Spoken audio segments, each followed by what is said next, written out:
बिस्मिल्लाहिर्रहमानिर्रहीम अस्सलाम वालेकुम to all of you. Welcome back to the next lecture of unit 14 particle physics. आज का जो हमारा टॉपिक ऑफ डिस्कशन है वो है क्वार्क्स एंड एलिमेंट्री पार्टिकल्स। पूरी यूनिट में सबसे आसान कोई अगर आपके पास टॉपिक है अंडरस्टैंड करने के लिए तो वो ये टॉपिक है। तो आइए इसको अंडरस्टैंड करने की कोशिश करते हैं जी। हम लोग सबसे पहली जो टर्म इसमें अंडरस्टैंड करते हैं वो है एलिमेंट्री पार्टिकल्स। याद रखिएगा, इससे पहले मैंने एक टर्म इस्तेमाल की थी सब एटॉमिक पार्टिकल्स। तो सब एटॉमिक पार्टिकल्स और एलिमेंट्री पार्टिकल्स दो अलग अलग चीज़ें हैं, ठीक है। फिलहाल के लिए उस टर्म को यहाँ पे मिक्स ना करें। सब एटॉमिक पार्टिकल्स कौन से? वो पार्टिकल्स जो मिलकर एटम को बनाते हैं। जबकि एलिमेंट्री पार्टिकल्स कौन से होते हैं? ऐसे particles which are not composed of other particles, जो मज़ीद किसी पार्टिकल से मिलकर ना बने हों, उन्हें हम बोलते हैं एलिमेंट्री पार्टिकल्स। अब फॉर एग्जांपल देखें, डेफिनेशन का कंसेप्ट क्लियर करता हूँ एग्जांपल देके, बट एग्जांपल को भी मैं एक कंसेप्ट से आपको समझाता हूँ। देखें, मैं आपसे क्वेश्चन करता हूँ कि पूरी जो यूनिवर्स है ये किस चीज़ से मिलकर बनी है? आप लोग कहेंगे सर मैटर से। बिल्कुल ठीक बात है। मैटर किससे मिलकर बना है, यानी आगे किस चीज़ में फर्दर सब डिवाइडेड है? आप लोग कहेंगे एटम्स में। बिल्कुल ठीक बात है। क्या बस एटम आखिरी हद है? नहीं, एटम मजीद आगे सब डिवाइडेड है। किस चीज़ से मिलकर बना है? इलेक्ट्रॉन, प्रोटॉन और न्यूट्रॉन से मिलकर बना है। ठीक है, बात समझ में आ गई है। अब ये जो तीन सब एटॉमिक पार्टिकल्स हैं, इलेक्ट्रॉन, प्रोटॉन और न्यूट्रॉन, क्या ये आगे मज़ीद सब डिवाइडेड है? इसमें अगर हम लोग बात कर लें इलेक्ट्रॉन की, तो याद रखें बच्चों, इलेक्ट्रॉन एक ऐसा पार्टिकल है जो कि फर्दर सब डिवाइडेड नहीं है। दैट्स वाई हम ये कहते हैं कि इलेक्ट्रॉन एक ऐसा पार्टिकल है जो कि आपके पास फर्दर सब डिवाइडेड नहीं है। तो ऐसे पार्टिकल्स जो कि फर्दर सब डिवाइडेड नहीं होते, यानी मज़ीद किसी पार्टिकल से मिलकर नहीं बने होते, उन्हें हम क्या बोलते हैं? Elementary particles. But what about protons and neutrons? तो याद रखें बच्चों कि प्रोटॉन्स और न्यूट्रॉन्स, क्योंकि देखें ना, इंसान इस चीज़ की कोशिश में लगा हुआ है, अभी तक लगा हुआ है कि वो मज़ीद चीज़ों की डीप में जा सके। तो उसने जब इलेक्ट्रॉन को स्टडी करने की कोशिश की तो एक्सपेरिमेंट्स में इलेक्ट्रॉन का बिहेवियर ये कहीं पे रिप्रेजेंट कर रहा था कि नहीं, ये मज़ीद किसी पार्टिकल से मिलकर नहीं बना।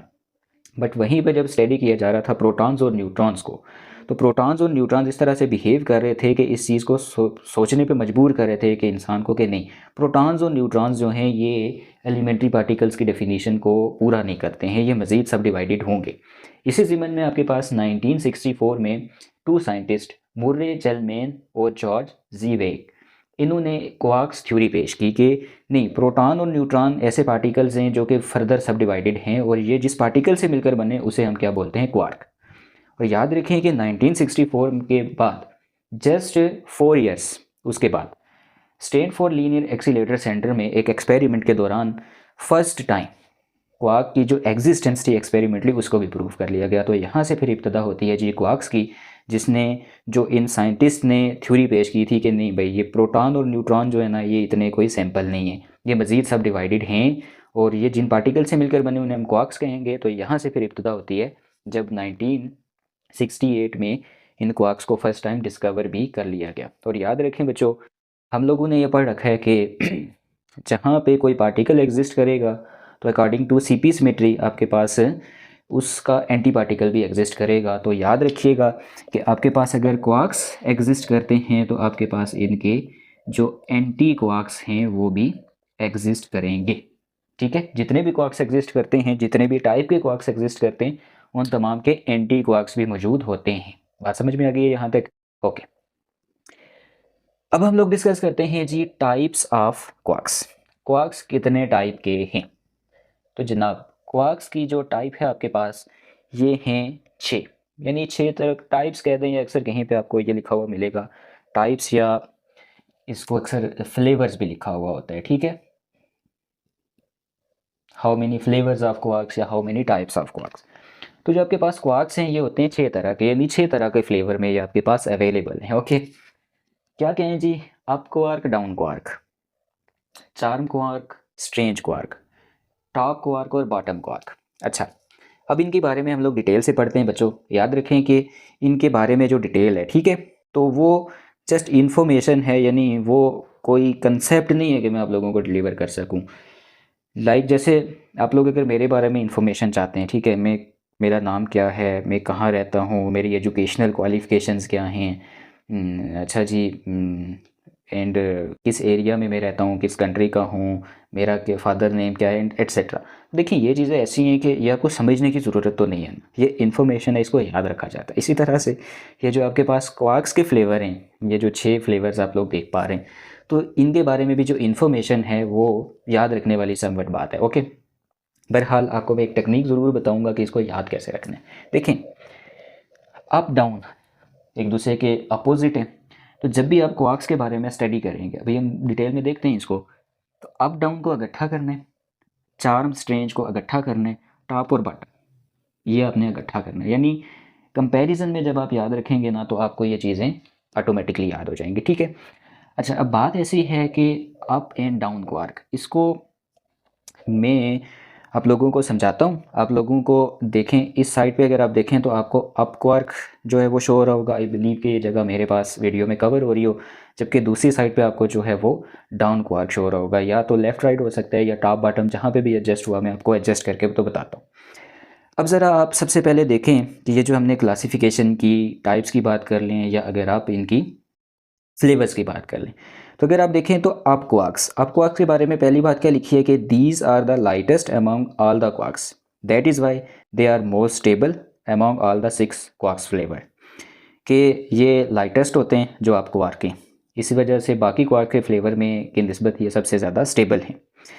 वहीं पे अगर आप डाउन क्वार्क की बात कर लें तो क्या लिखा हुआ है, दे आर हैवी, ऊपर वाले हैं लाइट, बट लाइटर देन दीर all the rest of quarks, बाकी क्वार्क से ये क्या होते हैं, लाइटर होते हैं।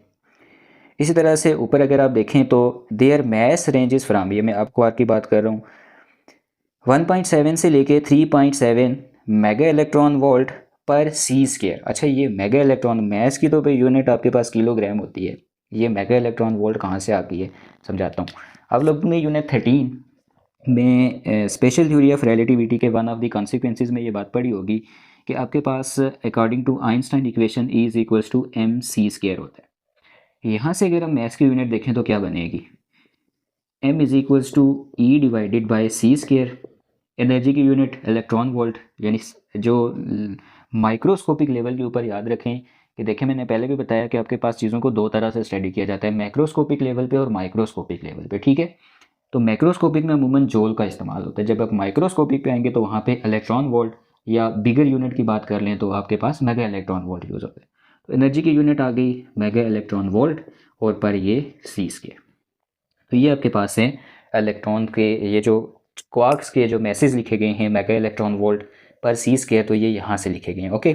अच्छा, ऊपर अगर आप देखें तो मैस की रेंज लिखी है, साथ में इसका चार्ज लिखा है अप क्वार्क का +2/3e, जबकि नीचे अगर आप देखें तो इसी तरह से इसका मैस लिखा है 4.1 से 5.7 mega electron volt per c square, और इस पे जो चार्ज होता है वो 1/3 ऑफ इलेक्ट्रॉन होता है, यानी ऊपर जो है वो 2/3 है इलेक्ट्रॉन का 2/3e, और ये आपके पास है -1/3e।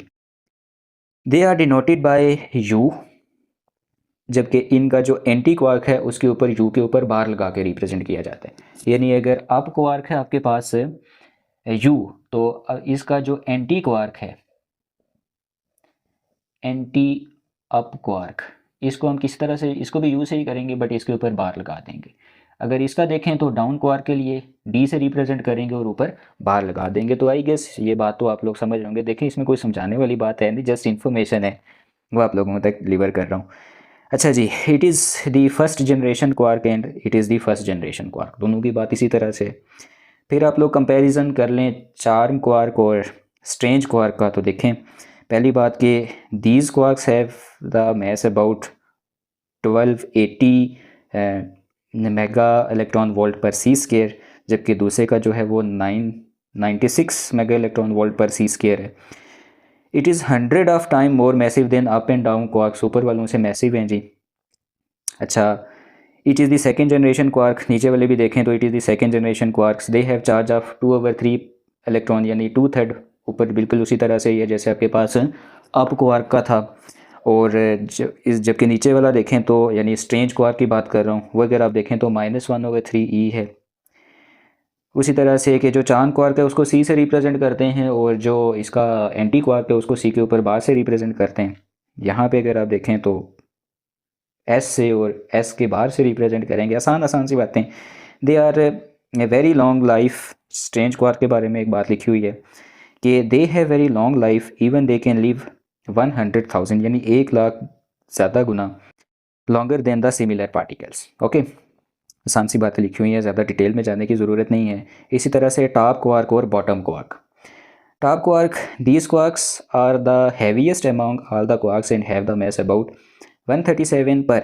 देखिए ऊपर वाले थे जो हमने पढ़े हैं वो थे mega electron volt per c square में, ये गीगा इलेक्ट्रॉन वोल्ट में आ गया, GeV में आ रहे हैं इसकी बात, ठीक है। तो ये हैवीएस्ट है जी, जितने भी टाइप के क्वार्क एग्जिस्ट करते हैं उनमें। यहीं पे अगर आप बात कर लें तो ये थर्ड जनरेशन क्वार्क्स हैं। तो ऊपर में टॉप क्वार्क का अगर मैथ देखेंगे तो 173.1 giga electron volt per c square है। सी यहाँ पे स्पीड ऑफ लाइट है by the way.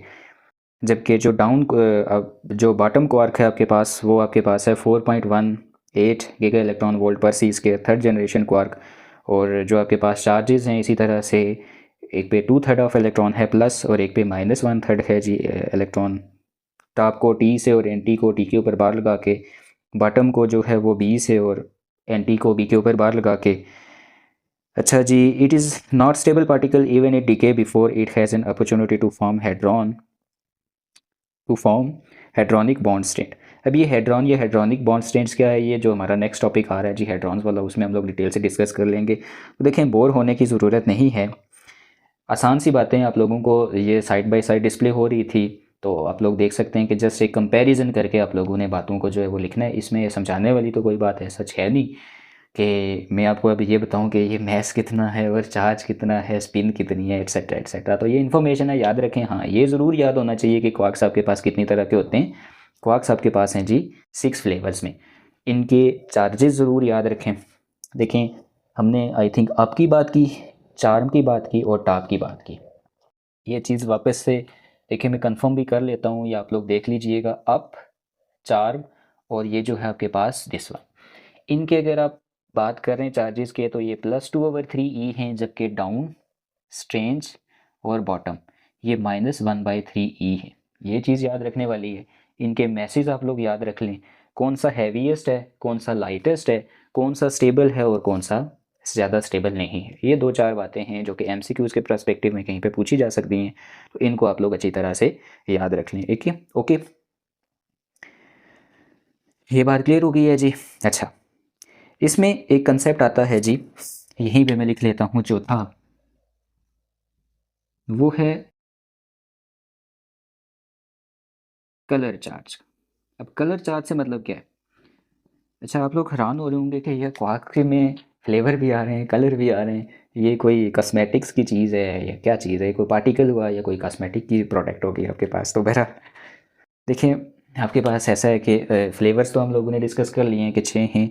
Colour charge से मतलब ये है कि देखें सब एटॉमिक लेवल के ऊपर कोई क्वार्क कितना स्ट्रांगली इंटरेक्ट कर रहा है या नहीं कर रहा है, उस चीज़ को रिप्रेजेंट करने के लिए हम कलर्स का इस्तेमाल करते हैं। यानी ये जो जैसे हम नेचुरली जो कलर देख रहे हैं ना, ये आप देख रहे हैं कि ये आपके पास ब्लू कलर है, तो हम ये कहते हैं ना कि अगर किसी क्वार्क के ऊपर ब्लू कलर चार्ज है तो इसका मतलब ये नहीं है कि वो दिखने में ब्लू लग रहा होगा, बल्कि उसके कलर के पीछे का मतलब ये होगा कि ये कितना स्ट्रांगली जो है वो सब एटॉमिक लेवल के ऊपर इंटरेक्ट कर पा रहा है दूसरे पार्टिकल्स के साथ, या इसका जो इंटरेक्शन है वो कितना ज़्यादा स्ट्रॉन्ग या कितना वीक है। ठीक है, तो डिपेंडिंग अपॉन देयर इंटरेक्शन जो आपके पास कलर हैं वो वही जो बेसिक आपके पास कलर होते हैं। कौन से बेसिक कलर होते हैं जी? RGBs, red quark, green quark और ब्लू क्वार्क। रेड, ग्रीन और ब्लू, ठीक है जी। अच्छा, अब अगर बीइंग अ क्वार्क, किसी क्वार्क के ऊपर अगर रेड कलर का, यानी कोई क्वार्क अगर रेड कलर में है, ठीक है, तो उसका एंटी क्वार्क जो है होगा वो एंटी रेड कहलाएगा। इस तरह से ग्रीन वाला एंटी ग्रीन, ब्लू वाला एंटी ब्लू। बात समझ में आ गई है? तो मोटी सी बात थी, आसान सी बात, कि यहाँ पे ज़्यादा डिटेल में जाने की ज़रूरत नहीं है। कलर चार्ट से मतलब क्या है आपके पास कि आपके पास जितने भी टाइप के क्वार्क्स हैं उसमें क्या होगा कि ऑल टाइप्स ऑफ क्वार्क्स में वो कितना जो है इजीली इंटरेक्ट कर पाते हैं आपके पास, यानी उनके इंटरेक्शन की बेस के ऊपर उनको कलर से आइडेंटिफाई किया जाता है। 3 टाइप्स के जो कलर वाले क्वार्क्स हैं वो अवेलेबल हैं, यानी मौजूद हैं, एग्जिस्ट करते हैं, रेड, ग्रीन और ब्लू। और अगर कोई क्वार्क है तो उसके एंटी क्वार्क्स के लिए वो एंटी कलर इस्तेमाल होता है। रेड के लिए एंटी रेड, ग्रीन के लिए एंटी ग्रीन और ब्लू के लिए एंटी ब्लू। मेरा ख्याल है यहाँ से कुछ थोड़ी सी जो बातें हैं वो बेसुरी सी और कुछ बेजायका सी होना शुरू हो गई हैं, तो मैं आप लोगों के लिए इसको मज़ीद प्रिसाइज कर लेता हूँ अगेन कि जस्ट टाइप्स ऑफ क्वार्क्स कितने हैं? 6। क्या क्या बातें याद रखनी है? इनके मेनली चार्जेस, इनके मैसेज और इनके स्टेबल यानी इनका लाइफ टाइम। 3 बातें ज़रूर याद रखें। हर एक क्वार्क का एक एंटी क्वार्क है। कोई क्वार्क किस तरह से इंटरेक्ट करता है, उसका इंटरेक्शन के बेस को किस तरह से जज किया जाता है उसके ऊपर कलर को देख के। और कलर से मतलब वो फिजिकल कलर नहीं है बल्कि उसका इंटरेक्शन है। 3 तरह के जो हैं वो क्वार्क्स एग्जिस्ट करते हैं यानी कलर की बेस के ऊपर, रेड, ग्रीन और ब्लू। और उनके एंटी क्वार्क्स को हम एंटी रेड, एंटी ग्रीन और एंटी ब्लू कहते हैं। ये जो पूरे मैंने डिस्कशन किया ना, इसका मतलब ये था। क्लियर हो गई ये बात? ओके। अच्छा, इस सब को मैं कर देता हूँ इरेज करने के बाद एक दो बातें जो है वो आप लोगों को मैं मज़ीद बताता हूँ, तो उसके बाद लेक्चर को करते हैं कंक्लूड। इसको कर देते हैं इरेज। ओके जी, नेक्स्ट जो मैंने बात करनी थी वो ये थी कि क्वार्क्स के बारे में आप लोगों ने पढ़ लिया कि क्वार्क्स जो हैं उनके एंटी क्वार्क्स भी एग्जिस्ट करते हैं और ये 6 फ्लेवर्स में पाए जाते हैं, ठीक है। अच्छा, अब अगर क्वार्क्स जो हैं वो 3-3 का ग्रुप बना के आपस में कंबाइन हो, ठीक है, और इसमें याद रखें मैं सिर्फ क्वार्क्स की बात करूँ, अभी इनके एंटी क्वार्क की बात नहीं कर रहा। इस तरफ आ जाए तो क्वार्क्स अगर आपके पास 3-3 के ग्रुप में कंबाइन हो यानी ओनली क्वार्क्स, तो इस तरह से इनके कम्बिनेशन से यानी कंबाइन इन थ्रीज जो आपके पास पार्टिकल्स बनते हैं, उन तमाम पार्टिकल्स को हम बोलते हैं बरियॉन्स। उनको क्या क्या बोलते हैं? बरियॉन्स, ठीक है। याद रहेगा कि क्वार्क्स अगर 3-3 मिलके कंबाइन हों तो उनसे मिलने वाले पार्टिकल्स होंगे बरियॉन्स, लाइक आपके पास प्रोटॉन्स और न्यूट्रॉन्स। देखें, हमने ये कहा था ना कि प्रोटॉन और न्यूट्रॉन्स मज़ीद आगे सब डिवाइडेड हैं, तो देखें एक प्रोटॉन और एक न्यूट्रॉन, ये मज़ीद किससे मिलकर बने हैं? हमने क्या बोला था? क्वार्क्स से। अगर आप न्यूट्रॉन को देखेंगे तो न्यूट्रॉन में देखें तो एक अप और 2 डाउन क्वार्क्स मौजूद हैं। तो देखें 3 क्वार्क्स से मिलकर एक पार्टिकल बनाया है न्यूट्रॉन। तो न्यूट्रॉन कौन से पार्टिकल की कैटेगरी में फॉल करेगा? बेरियॉन्स की। ओके। और प्रोटॉन को देखें तो प्रोटॉन में एक डाउन और 2 अप क्वार्क हैं। अब याद रखने के लिए एक टेक्निक बताता हूँ। फर्स्ट ऑफ ऑल आप लोग न्यूट्रॉन को याद रखें। देखिए न्यूट्रॉन में यू कितनी बार आ रहा है? एक दफ़ा। यू यानी कि अप, यहाँ से ये याद रख लें। तो अप का मतलब आपके पास क्या होगा कि न्यूट्रॉन में एक अप क्वार्क होगा, एक याद रखें। तो अप का अपोजिट क्या होता है? डाउन। तो डाउन कितने हो जाएंगे? 2, ठीक है। एक अप और 2 डाउन क्वार्क्स इस यू की निस्बत से न्यूट्रॉन का। तो जब आपको न्यूट्रॉन का याद रहेगा तो ऑब्वियसली प्रोटॉन का जो है वो न्यूट्रॉन के अपोजिट है, वो आप लोगों को याद रह जाएगा कि इसमें फिर एक जो है वो डाउन और 2 अप क्वार्क्स होंगे। क्लियर हो गई ये बात? ओके। अगर क्वार्क्स आपके पास 2-2 के ग्रुप में कंबाइन हो यानी 2 क्वार्क्स कंबाइन हो, लेकिन यहाँ पे अगर आप देख रहे हैं तो क्वार्क और एंटी क्वार्क, जो भी आपके पास जिस भी फ्लेवर का क्वार्क है, याद रखें बड़ी तवज्जो से सुनने वाली बात है, जिस फ्लेवर का क्वार्क है उसका जो अपोजिट फ्लेवर है उसका एंटी क्वार्क। मिसाल के तौर पर ये है डाउन क्वार्क, तो इसका अपोजिट कौन सा होता है? डाउन का अपोजिट वर्ड को क्या है? अप। और आपका क्या? एंटी क्वार्क यानी एंटी अप क्वार्क, आसान अल्फाज में। तो अगर आपके पास क्वार्क्स 2-2 के ग्रुप्स में कंबाइन हो रहे हैं, क्वार्क्स और साथ में एंटी क्वार्क, तो इससे जो आपके पास पार्टिकल्स बनते हैं उनको हम क्या बोलते हैं? मीजॉन्स। आपके पास 2 तरह के मीजॉन पार्टिकल हैं, लाइक पाई पॉजिटिव मीजॉन, पाई नेगेटिव मीजॉन। ये क्या है? आगे डिटेल से आ जाएगा। जैसे आप नेगेटिव पाई मीजॉन की बात कर लें तो इसमें एक डाउन क्वार्क मौजूद है, तो डाउन का अपोजिट अप और उसका एंटी एंटी क्वार्क यानी आपका बार। इसी तरह से पाई पॉजिटिव की बात कर लें तो पाई पॉजिटिव में देखें तो अप क्वार्क मौजूद है और आपका अपोजिट डाउन, और उसका क्या लेंगे हम? एंटी। तो ये आपके पास है एक जनरल सी बात। मैं चूँकि टेक्स्ट बुक में ये चीज़ लिखी हुई है कि क्वार्क्स आपके पास 3 के ग्रुप में मिलते हैं तो बेरियॉन्स बनते हैं, 2 के ग्रुप में बनते हैं तो मीजॉन्स बनते हैं। तो ये चीज़ मैंने थोड़ी सी आपको इलेबोरेट करने की कोशिश की है सो दैट कि आपको ये चीज़ पढ़ते हुए कंफ्यूज ना करे। तो बात समझ आ गई है कि क्वार्क्स अगर 3-3 के ग्रुप में बने तो बेरियॉन्स, 2-2 के ग्रुप में बने तो मीजॉन। जब भी 3 के ग्रुप में बनेंगे तो सिर्फ क्वार्क्स आपस में कंबाइन होंगे।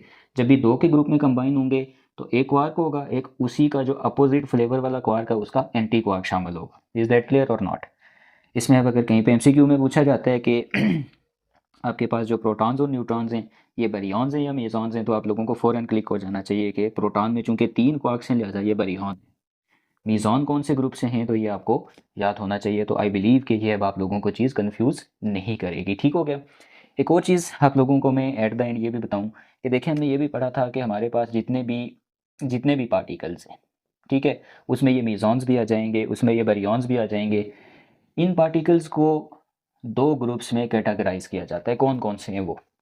आई बिलीव कि आपको याद होगा। एक थे जी हमारे पास फर्मियॉन्स और दूसरे थे हमारे पास बोसॉन्स। हमने कहा था कि जिनकी हाफ इंटीजर स्पिन होती है।